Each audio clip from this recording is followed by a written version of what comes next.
Zažiť lásku na prvý pohľad alebo vidieť krásu na vlastné oči, alebo aj obidvoje naraz sa mnohým šťastlivcom podarilo počas víkendu, ak zavítali do kultúrneho domu v neďalekých Žabokrekoch. Tam ich hneď pri vstupe toto určite muselo očariť.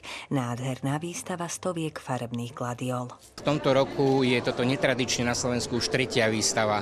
Obvykle organizujeme dve výstavy. Organizujeme ich väčšinou v kúpeľných mestách, lebo tam sa nám to osvedčilo. Tam je v podstate veľká migrácia ľudí a vždy je tá vzorka návštevníkov iná. Takže a my to robíme v prvom rade primárne preto, aby čo najviac ľudí malo možnosť vidieť túto krásu. Podľa slov Teofila Zachara, vystavovatelia sú inšpirovaní práve tým, že príde veľa návštevníkov a oni na tieto nádherné výstavy naozaj chodia, čo je pre organizátorov vždy najväčším zadozučinením a zároveň vďakou a pohľadením duše za to, čo robia. Že má to zmysel robiť, je to náročná robota. V podstate tu nám momentálne je zhruba 450 do 500 kvetov.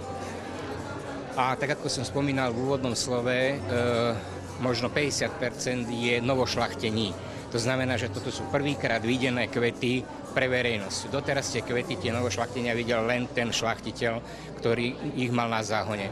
Okrem množstva vzácnych a milých ľudí výstavu v Žabokrekoch svojou návštevou poctil aj svetovo uznávaný pestovateľ a šľachtiteľ Peter Lelek, ktorý je zároveň aj podpredsedom Martinského spolku Gladiola Martin a ktorý gladiolom zasvetil celý svoj život. To je moja životná láska, prakticky 45 rokov gladioli pestujem a z toho 30 rokov šľachtím.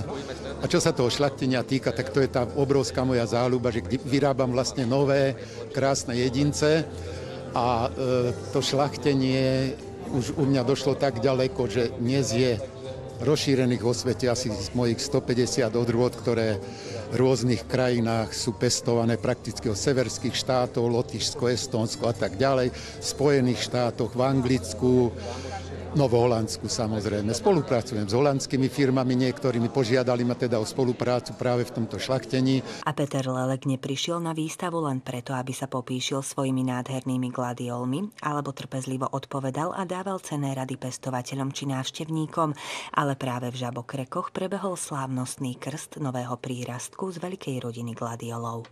Táto gladiola dostala meno Levandulové údolie, myslím, že to je také primerané meno, je to naozaj krásna levandulová farba, takže doteraz to bolo len čísielko 2, 4, 5 a od dneska je to levandulové údolie. Veľmi rád robím túto prácu, veľmi rád vyrábam nové jedince, ktoré potešia ľudí.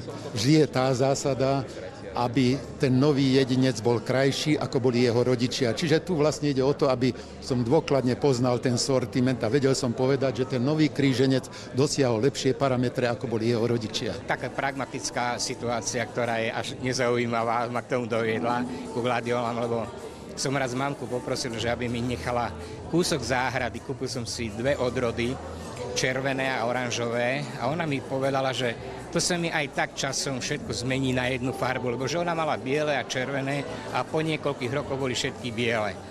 Tak aby som ju presvedčil, že to nemôže sa stať, keď sa to správne ošetruje, tak vlastne prvé roky som len takýmto spôsobom k tomu inklinoval a dokazoval som jej, že sa mi tie farby nemenia. Krásne, krásne. Krásna výstava, sme nadšené, prišli sme sa z Martina pokochať, lebo si spomínam na tieto kvietky, to boli najobľúbenejšie kvety mojej starej mamy.